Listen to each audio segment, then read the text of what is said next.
Salut, je m'appelle Catherine, je suis à la Maison des jeunes de Trois-Pistoles et aujourd'hui, je vais vous parler d'improvisation.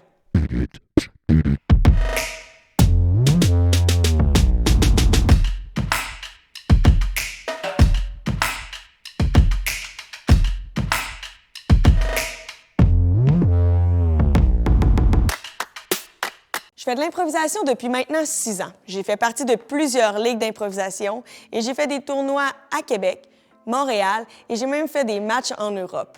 Au jeu! L'improvisation théâtrale, de son vrai nom, c'est comme du théâtre, des courtes ou des longues pièces, sauf qu'il n'y a pas de texte. Les acteurs n'ont donc pas mémorisé à l'avance un texte, c'est le théâtre de l'instantané. Mais aujourd'hui, plus spécifiquement, je vais te parler du match d'improvisation. Le 21 octobre 1977, il y a 44 ans, aujourd'hui même, oui, aujourd'hui même, c'est même pas des jokes. Robert Gravel a eu l'idée, pour attirer plus de monde au théâtre, de mélanger théâtre et hockey, ce qui a donné naissance au match d'improvisation. Pour faire un match d'improvisation, on n'a pas besoin de grand-chose.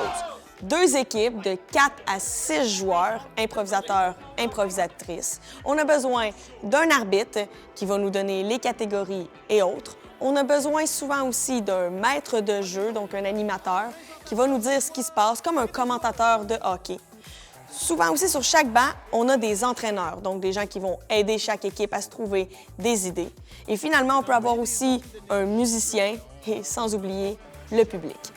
Avant les improvisations, l'arbitre va lire et donner ces contraintes que les improvisateurs et improvisatrices doivent respecter dans leurs improvisations. Prochaine improvisation, elle sera de nature comparée.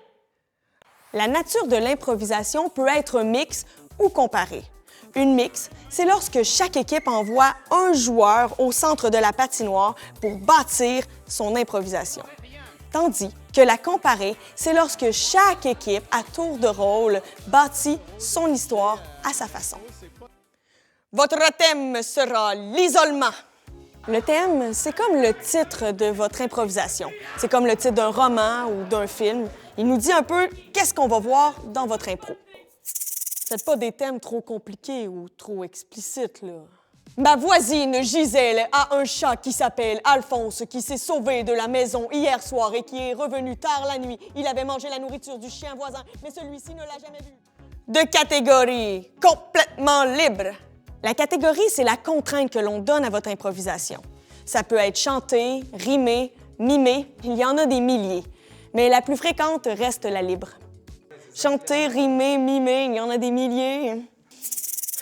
Faites pas non plus une catégorie trop difficile à comprendre, là. Elle sera de catégorie à genoux couchés, debout, sors la langue lorsque quelqu'un parle et lève le doigt si tu vois un chien. Nombre de joueurs illimité, d'une durée de 2 petites minutes. Pour ce qui est de la durée, c'est le nombre de temps que va durer votre improvisation. Habituellement, c'est entre 30 secondes à 5 minutes. Caucus! Après la lecture de la carte, c'est le temps des caucus. Donc, on a entre 20 à 30 secondes pour choisir en équipe qui ira sur l'improvisation et quel sera notre élément déclencheur, donc le moteur de notre improvisation. Après les caucus, pour la comparer, il faut choisir quelle équipe commencera. Pour ce faire, on peut avoir une rondelle, un 25 sous ou sinon un fameux roche, papier, ciseaux. Et c'est là que le fun commence parce que c'est là qu'on commence à faire de l'improvisation. Mais pour qu'on bâtisse des bonnes histoires et que le public ait accès à un bon spectacle, il nous faut des règles. En improvisation, il est important de ne pas essayer d'être drôle. Juste en essayant de construire votre histoire, vous allez involontairement le devenir. Ça sent le pet-site? Cabotinage! Le cabotinage, c'est lorsque tu décides d'être puéril pour faire rire les autres. Comme l'improvisation se construit au moment présent, il est important que tu sois à l'écoute de ce que ton ou ta partenaire va dire ou même faire pour savoir exactement où vous vous situez dans l'histoire. Gisèle, viens manger! Oui, maman, j'arrive! À tantôt, Bernadette!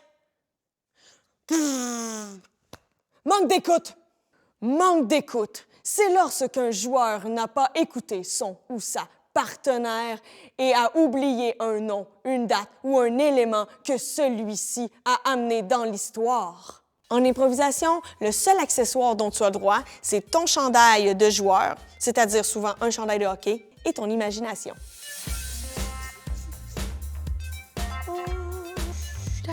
Calme-toi. Hold up!